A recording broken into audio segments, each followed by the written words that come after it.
If you struggle to come up with creative ideas, this episode is going to be just perfect. We're going to talk a little bit about the causes and how you can overcome that so that you are constantly coming up with great, original, creative ideas. All right, let's get on with the podcast.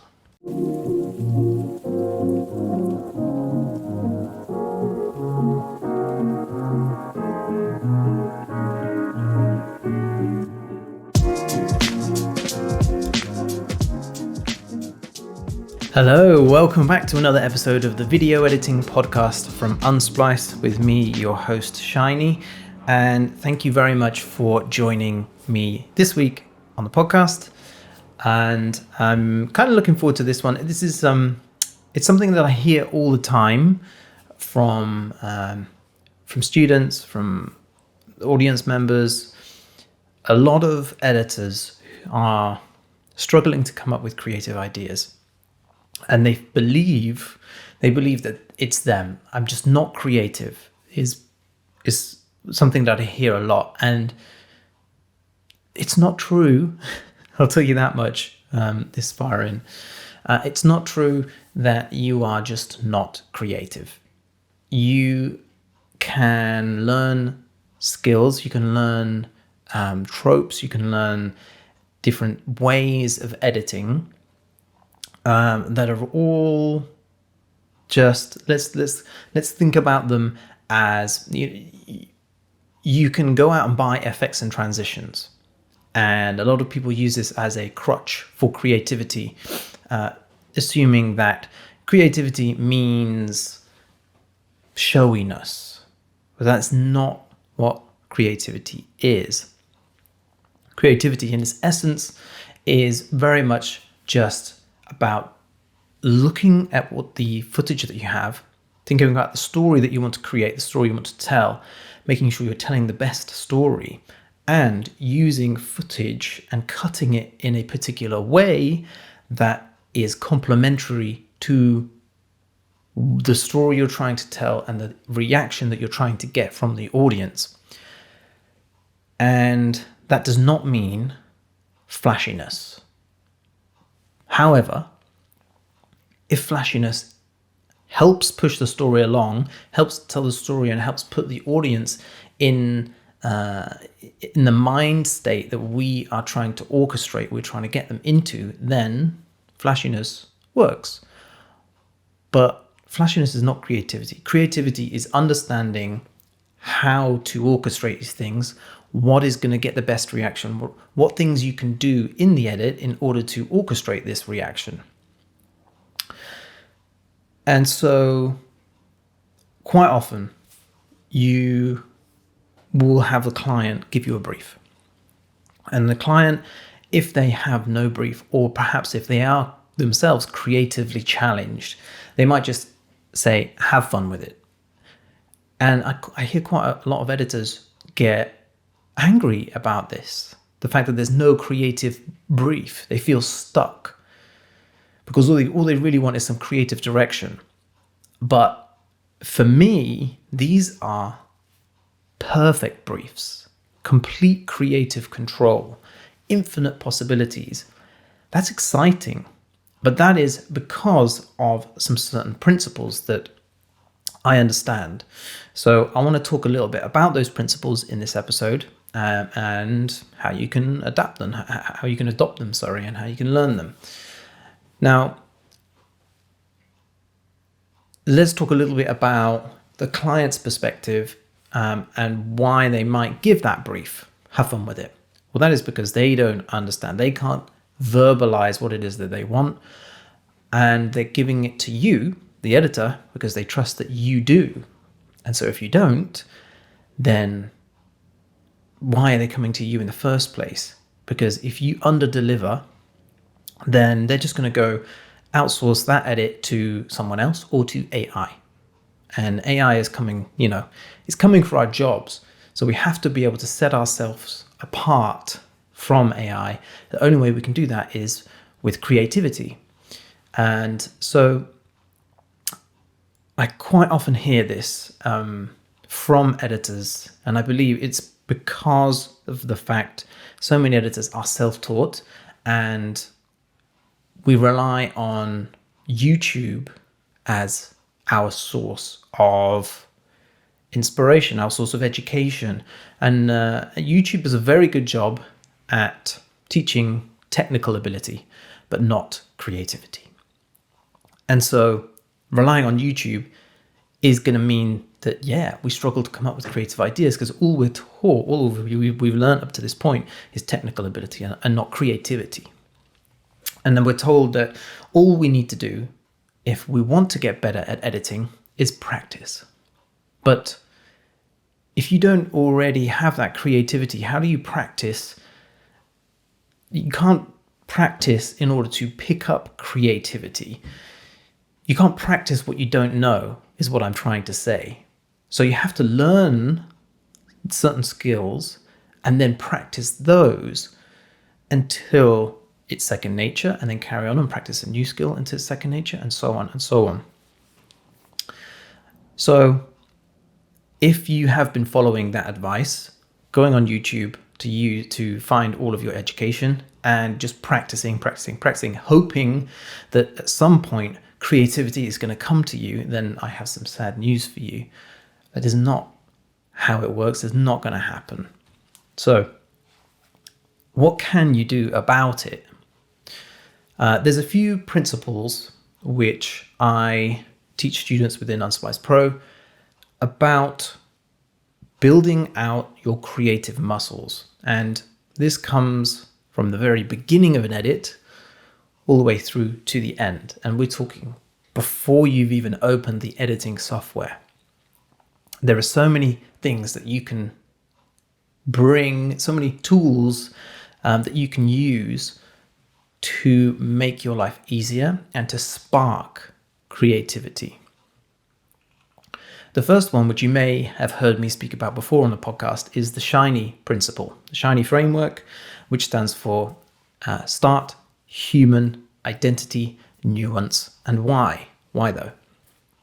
So I'm just going to very quickly run over that so that you understand what that means. And this is an idea, a framework to get over blank timeline syndrome. Something to think about at the very beginning of an edit to give you an idea of, okay, this is the edit that I'm going to build.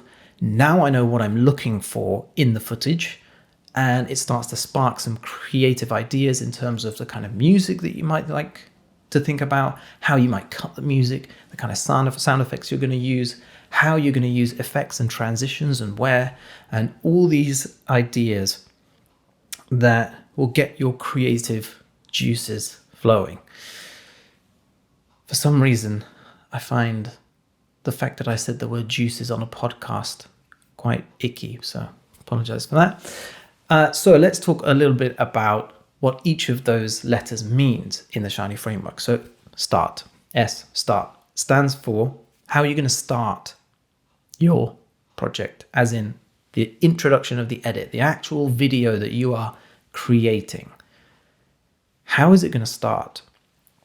Now, you will need a basic understanding of the footage before you can contemplate this, but think about if you're going to go in high energy, if you're going to go in low energy, if it's, going to be a cold open. All of these are important to think about before you even start the edit. So how are you going to start that? Because those first seconds are the most important ones in an edit. They're going to keep your audience hooked. H stands for human, and this relates to how you're going to start it, because you need to understand who the human is on the other end watching it. Who is your audience? What's their age? What's their gender? What are their interests? What sort of style of music do they like? What style of graphics do they like? Do they like heavy effects? Do they like fast paces? Do they like jump cuts? Or do they like a slower pace of things? Often luxury and premium stuff has a very much slower pace, and TikTok style videos might have a higher pace. So think about who your audience is, who's the human on the other end watching this, and where are they watching it?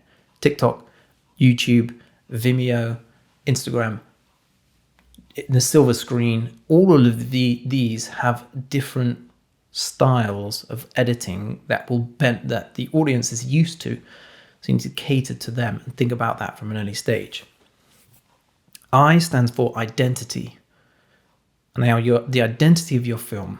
Every film has its own identity, the genetic makeup of everything. And it could be, another word for this could be style, but you're talking about the images that you're using, the music and the sound effects, the style of each of those things all combine to make up the identity of your edit, of your video.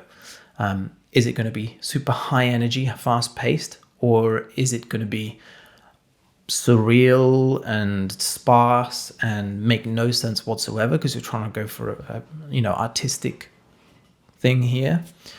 Think about the identity of everything. N stands for nuance, and this essentially means story first, because what you don't want to do is create an edit for effects.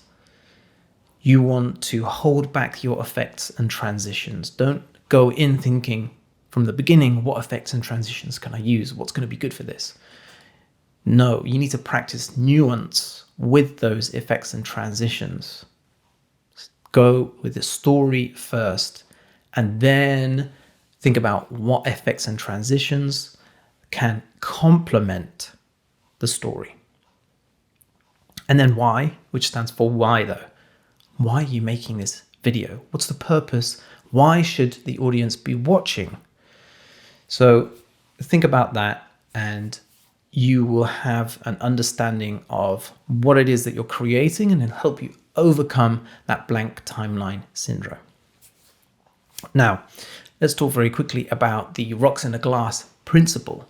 When you go in, you want to start rocks, pebbles, sand, and then water in a glass. And that's how you get the most in. So the rocks, if you look at a timeline, the big chunks are dialogue. Then the smaller chunks are the B-roll. And then the sand, which is even smaller chunks, is all the finer bits of B-roll, sound effects, and everything else. And music is also pebbles, and they look quite big on the timeline.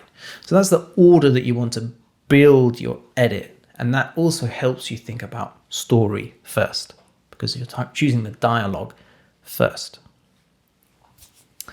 So always think about the best story to tell. And if we go back to the Shiny framework, the why in Shiny can also be described as the story thread. What's the story thread that ties the entire thing together? So that helps you think about story first. So one of the other reasons that you may be struggling with creativity is because you're not being specific with the types of cuts that you are using and what effect they have on the viewer. I'm talking match cuts, smash cuts, jump cuts, L cuts, J cuts. Having an understanding of these different types of cuts will help you make an informed decision of what to choose next and what you want. Based on what you want the audience to feel, you can choose an editing cut. And the footage that will help communicate that, will help cause that effect in the audience.